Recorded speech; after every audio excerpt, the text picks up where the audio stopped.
Hello guys, आपण important एसएक्यूची series सुरू केली होते. त्यामधला आजचा टॉपिक आहे साम निराम दोष लक्षणे. ठीक आहे. मोस्ट ऑफ दिवस असं होतं की याच्याकडे कोणी पाहतच नाही, किंवा आपण जेव्हा 13वा अध्याय उघडतो तेव्हा फक्त आपण स्टार्टिंगचे पॉईंट्स बघतो, परंतु त्याच्यामधले जे काही पॉईंट्स दिलेले आहेत, आमची व्याख्या दिलेली आहे, साम निराम दोष दिलेले आहेत, ते मोस्ट ऑफ दिवस निग्लेक्ट होतात किंवा ते आपण बघत नाही. त्यामुळे आपला हा क्वेश्चन सुटतो. आपल्याला आजच्या लेक्चरमध्ये आम म्हणजे काय, साम म्हणजे काय, निराम म्हणजे काय आणि त्याची काय लक्षणे आहेत हे बघायचं आहे. ठीक आहे. सगळ्यात आधी सामच्या आपल्याला व्याख्या किंवा साम या शब्दाचा अर्थ समजून घेणं सगळ्यात जास्त महत्त्वाचं आहे. स आम त्याची फोड करून वाचायचं. साम न वाचता स आम वाचायचं, म्हणजे आमासहित असणारे दोष. ओके. मग आता आम म्हणजे काय तो पुढचा क्वेश्चन येतो. आम म्हणजे काय, सिंपल आहे. जेव्हा आपला पाचन अग्नी मंद झालेला असतो, पाचन अग्नी मंद झाल्यानंतर जे काही शरीरातील घटक द्रव्यांचं पाचन होत असतं, पाचन होताना एक असा शेष भाग उरतो जो की पाचन न होता शरीरामध्ये तसाच पडून राहतो, त्याला आपण काय म्हणतो, आम म्हणतो. त्याची व्याख्या पण दिली आहे उष्मनो अल्पबलत्वम वाली. ती व्याख्या तशाला तशी पाठ केली तरी चालेल, किंवा दुसरी व्याख्या मी सांगते ती लक्षात ठेवली तरी चालेल. ठीक आहे. आम म्हणजे काय, अपचन असलेला किंवा ज्याचं पचन होत नाही असा शेष भाग, त्याला आपण आम म्हणतो. ही साधी सोपी भाषा. मग आता साम म्हणजे काय, सामला साम वाचायचं नाही, स आम असं वाचायचं, म्हणजे काय, आमासह असणारे दोष. आणि निराम म्हणजे काय, आमरहित असणारे दोष. ठीक आहे. दोषांच्या दोन अवस्था सांगितल्यात, सामावस्था, निरामावस्था. सामावस्था आम सहित असणारे दोष, निरामावस्थेमध्ये आमरहित असणारे दोष. क्लिअर. शब्दांचे अर्थ कळाल्यानंतरच पुढचे जे काही पॉइंट्स आहेत ते आपल्याला इझिली कळत. ओके. आता पुढे बघा, हा आपल्याला एक श्लोक करायचा आहे. या श्लोकामध्ये तुम्हाला पूर्ण जे काही पॉइंट्स आहेत लक्षणांचे ते सगळे पॉइंट्स कव्हर होतात. आपण मोस्टली असे श्लोक घेतो जे की मल्टीपर्पज तुम्हाला वापरता येतील, किंवा ज्या असे 10 पॉइंट्स दिलेले असतात ते 10 पॉइंट तुम्हाला 2 लाईनच्या श्लोकमध्ये वर्णन केले असतात, असे श्लोक आपण पाठ करायला देतो. ठीक आहे. आता ह्याच्यामध्ये बघा, या श्लोकामध्ये तुम्हाला साम दोषाची लक्षणे दिलेत आणि शेवटी असं सांगितलंय की याच्या विपरीत जे असतील ते निराम दोषाची लक्षणे असतील. ठीक आहे. बघा, निरामानाम विपर्यय, म्हणजे फक्त तुम्हाला काय करायचं, हे 2 लाईनचा श्लोक पाठ करायचा आहे, याच्या एक्झॅक्ट अपोजिट निराम दोषांची लक्षणे लिहायची. ठीक आहे. तर श्लोक बघा, स्त्रोतोरोध बलभ्रंश गौरव अनिल मूढताः अलस्य पक्ती निष्ठिवम मलसंग अरुची क्लम. ओके. ह्या 2 लाईनचा केला तरी चालेल. ज्यांना श्लोक पाठवतात त्यांनी खालची पण लाईन करा. लिंगम मलानाम सामान्नाम निरामानाम विपर्यय. बघा, फोड श्लोकांची कधी करताना आपल्याला माहिती आहे एका लाईन मध्ये 2 टप्पे करून श्लोकांची फोड करायची. आता सगळ्यात आधी काय, स्त्रोतोरोध. या श्लोकावर तुम्हाला अर्थ समजून सांगते प्रत्येक ह्याचा. ज्यांना श्लोक पाठ होतो त्यांनी लगेच श्लोक पाठ केला तरी चालेल, किंवा एक एक शब्द लिहून घ्या. जसं की स्त्रोतोरोधला 1 नंबर द्या, तो लक्षात ठेवा. 2 नंबरला बलभ्रंश असं लक्षात ठेवलं तरी चालेल. ओके. आता स्त्रोतोरोध. स्त्रोतोरोध म्हणजे काय, स्रोतसांमध्ये कुठेतरी अडथळा येणे. आता स्रोतस म्हणजे वहन करणाऱ्या मार्ग असतो, त्या मार्गांमध्ये कुठेतरी अडथळा निर्माण झाल्यानंतर दोष इथं साठत जातात. दोष तिथं साठत गेल्यामुळे जे काही आपल्या शरीराला लागणारे घटक आहेत महत्वाचे ते शरीराला भेटत नाहीत, त्यामुळे बलभ्रंश निर्माण होतं. बल कमी कमी कमी कमी होत जातं शरीराचं. ठीक आहे. लॉजिक लावून लक्षात ठेवायचं की ह्याच्यामुळे हे होतं, ह्याच्यामुळे हे होतं, जेणेकरून तुमच्या लक्षात राहील. ओके. स्त्रोतरोध निर्माण झाला, त्यामुळे शरीराला जे काही आवश्यक घटक आहेत ते शरीराला भेटत नाहीत, त्यातून बलभ्रंश निर्माण झाला. बलभ्रंश म्हणजे बल कमी कमी कमी कमी होत चालले शरीराचं. ठीक आहे. बल कमी कमी होत चाललंय, त्याचबरोबर गौरवता निर्माण होणार, कारण की शरीराचा जे काही उत्साह असतो किंवा कार्य करण्याची जी काही कॅपॅसिटी असते ते आपल्याला प्रामुख्याने रसधातूमुळे मिळते, रसरक्तांमुळे भेटते. जर त्याचाच प्रवाह खंडित झाला असेल तर आपल्याला ती स्फूर्तता किंवा उत्साह राहणार नाही शरीरामध्ये, गौरवता निर्माण होईल. तर अनिल मूढता म्हणजे, अनिल म्हणजे वायू, मूढता म्हणजे त्याची जी काही प्राकृत गती आहे त्या गतीमध्ये कुठेतरी खंड निर्माण होणार. जसं की आता इथं अवरोध निर्माण झालाय, वायूची ही प्राकृत गती आहे, जातोय वायू खाली खाली खाली येतोय, परंतु इथं अवरोध निर्माण झाल्यामुळे काय होणार, त्याचा मार्ग खंड होणार, त्यालाच अनिल मूढता म्हटले. ओके, 3 नंबर झाला. 4 नंबर अनिल मूढता.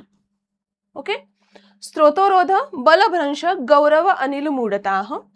नेक्स्ट, आलस्य. शरीरामध्ये घटकद्रव्य भेटत नाही, त्यामुळे शरीराला पूर्णतः आलस येतोय, कोणतंही काम करण्याची इच्छा उरत नाही. आलस्य अपक्ती. श्लोकाची फोड करून वाचा, इथं अ घ्यायचे. अपक्ती म्हणजे पचनशक्ती मंदावलेली आहे, पचनशक्ती पूर्णतः मंदावते या केसेसमध्ये. 5 नंबरचा आलस्य, 6 नंबरचा अपक्ती. निष्ठीव, तोंडाला सारखं सारखं पाणी येणे, त्याला निष्ठीवन म्हणतात. मलसंग, जे काही स्त्रोत अवरोध झालेला आहे, स्त्रोत अवरोध झाल्यामुळे मलाचं जे काही अनुलोम गतीने शरीराच्या बाहेर पडायला पाहिजे तो मल पडत नाही, कारण की अनिल मूढता निर्माण झाली आहे. अनुलोम गतीने मल शरीराच्या बाहेर पडायला पाहिजे, पण ती गती खंडते, म्हणजे ती गती तिथंच थांबते, त्यामुळे हा वायू दुसऱ्या गतीने जातो, त्यामुळे शरीरामध्ये मलसंग, तसाच मल शरीरामध्ये पडून राहतो. या पेशंटमध्ये कंप्लेंट्स पण असतात की पोट साफ होत नाहीये. मग जेव्हा कंप्लेंट्स असतात पेशंटच्या की माझं पोट साफ होत नाहीये, तेव्हा सगळ्यात आधी त्याची जीभ बघायची. जिभेवरून आपल्याला बऱ्याच गोष्टी क्लिअर होतात. जिभेवर जर पांढरा थर असेल तर तिथे आपल्याला कळतं की त्याच्या शरीरामध्ये सामता आहे. लगेच दुसरा क्वेश्चन पेशंटला विचारायचं की तुम्हाला खाल्लेलं पचन होतं का. पेशंटचं आन्सर असतं की नाही, खाल्लेलं पचन होत नाही, मला खूप आळस येतो आणि काहीच काम करावंसं वाटत नाही. तेव्हा कोणत्याही व्याधीचा पेशंट असू द्या, कोणताही व्याधी घेऊन येऊ द्या पेशंट, तेव्हा सगळ्यात आधी आपल्याला त्याच्या पचनशक्तीवर काम करायचे आणि जे काही सामता निर्माण झाली आहे ती दूर करण्यावर आपल्याला फोकस करायचं. ठीक आहे, ह्यासाठीच आपल्याला दोषांच्या अवस्था शिकणं महत्वाचं आहे. क्लिअर सगळ्यांना. मलसंग, अरुची, इथं पण अ येतो, अरुची आणि क्लम. अन्नाचं पचनच होत नाहीये, त्यामुळे तोंडालाही चव नसणार आहे आणि क्लम येईल, पूर्ण थकल्यासारखं वाटणार शरीर. ठीक आहे, हे 10 पॉइंट्स कसे आपल्याला सामदोषाचे आहेत. काय काय आहेत, सगळ्यात आधी काय, स्त्रोतरोध, ज्याच्यामुळे हे सगळं घडते ते कधीच विसरायचं नाही. स्त्रोतरोध बलभ्रंश गौरव अनिल मूढता, आलस्य अपक्ती निष्ठीव, मलसंग अरुची क्लम. ज्यांना श्लोक पाठ होतो त्यांनी श्लोक करा, ज्यांना नाही श्लोक पाठ होत त्यांनी सिंपल फोड करायची. हे 3 एका लाईन मध्ये लक्षात ठेवायचे. स्त्रोतरोध बलभ्रंश गौरव अनिल मूढता 4, देन आलस्य अपक्ती निष्ठीव, इतके एक फोड करा, मलसंग अरुची क्लम, इतके एक फोड करा. ओके, 4 3 3 असं तुम्ही फोड करून पण ते शब्द पाठ करू शकता. क्लिअर सगळ्यांना. स्त्रोतरोध बलभ्रंश गौरव अनिल मूढता, आलस्य अपक्ती निष्ठीव, मलसंग अरुची क्लम. आता हे काय झाले, सामदोषांची लक्षणे झाले. सामदोषाची किती लक्षणे, 10 लक्षणे. खालच्या लाईन मध्ये काय म्हणलंय, लिंगम मलानाम सामानाम, जे वर सांगितलेले जे आहेत ते सामदोषांचे आहेत लक्षणे, परंतु निरामानाम विपर्यय, याच्या एक्झॅक्ट विपरीत जे असतील ते कशाचे असतील, निरामदोषाची लक्षणे असतील. आता निरामदोषाची काय लक्षणे असणार, स्त्रोतरोध, त्याच्या अपोजिट काय असणार, स्त्रोतशुद्धी असणार. ठीक आहे, बघा आपण इथंच खाली लिहूया, म्हणजे दुसऱ्या पेजवर लिहिण्यापेक्षा तुमचे लगेच पॉइंट्स क्लिअर होतील. ह्याचा वेगळा श्लोक पाठ नका करू निरामदोषांचा, ह्याचा एक्झॅक्ट अपोजिट लिहायचं. ओके, फर्स्ट वर काय, स्त्रोतोष, हे सामदोषांचं आहे. ओके, सामदोषांचं आहे. इथं आपण लिहितोय ते कशाचं लिहितोय, निरामदोषांचं लिहितोय. स्त्रोतरोध, त्याच्या अपोजिट स्त्रोतशुद्धी. ओके, स्त्रोतशुद्धी.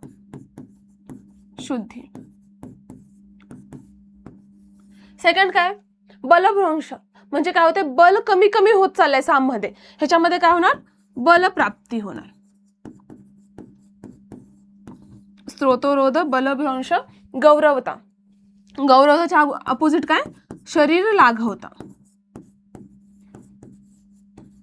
लाघवता. ओके, अनिल मूढता म्हणजे वायूची गती खंड झालेली आहे. आता वातानुलोमन होणार, जसं की आता खाली जाणारा वात आहे तो इथंच थांबलाय, परंतु आता हा स्त्रोतरोध कमी झाला, त्यामुळे याच्या दिशेला कोणताही अडथळा येणार नाही, वाताचं व्यवस्थित अनुलोमन होईल. ओके, मग अनिल मूढताच्या अपोजिट वातानुलोमन. वातानुलोमन. ओके. स्रोतोशुद्धी, बलप्राप्ती, शरीर लागवता आणि वातानुलोमन हे झाले निराम दोषाचे. पुढे आलस्य.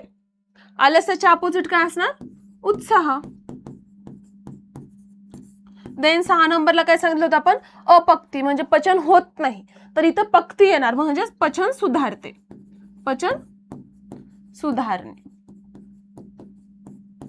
नंतर 7 नंबरला काय होतं? निष्ठिव होतं, म्हणजे तोंडाला सारखं सारखं पाणी येणे. मग आता काय असणार?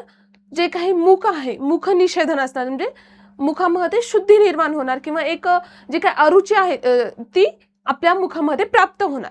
निष्ठिव किंवा अरुची या दोघांचं आपण कोरिलेशन अशा प्रकारे करू शकतो. ठीक आहे. मग इथं आपण मुख वैशद्य असं पण लिहू शकतो, म्हणजेच मुखशुद्धी होती. नंतर काय होतं? निष्ठिव मलसंघ, म्हणजे मलाचा संघ निर्माण होत होता, आता काय होणार? त्याच्या अपोजिट घडणार. काय होणार? मलाचं अनुलोमन निर्माण होणार. ठीक आहे. मलानुलोमन. नंतर 9 नंबरला अरुची होतं, तर रुची प्राप्त होणार. आणि 10 नंबरला काय? क्लम, म्हणजे थकवा जाणवायचा, आता स्फूर्ती जाणवणार इथं. ओके.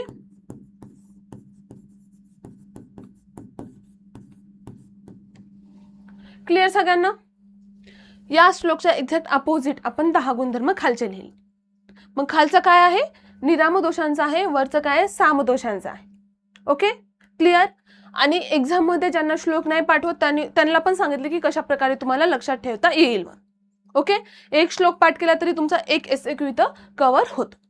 इन प्लस जर तुम्हाला आम व्याख्या लिहून साम निराम दोष स्पष्ट करा असा LAQ लाही कधी कधी क्वेश्चन पडतो.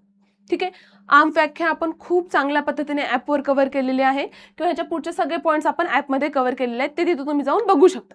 पण इथं तुमचे हे 2 पॉईंट्स कव्हर झाले पाहिजे, सामदोष लक्षणे आणि निरामदोष लक्षणे. ठीक आहे. क्लिअर सगळ्यांना?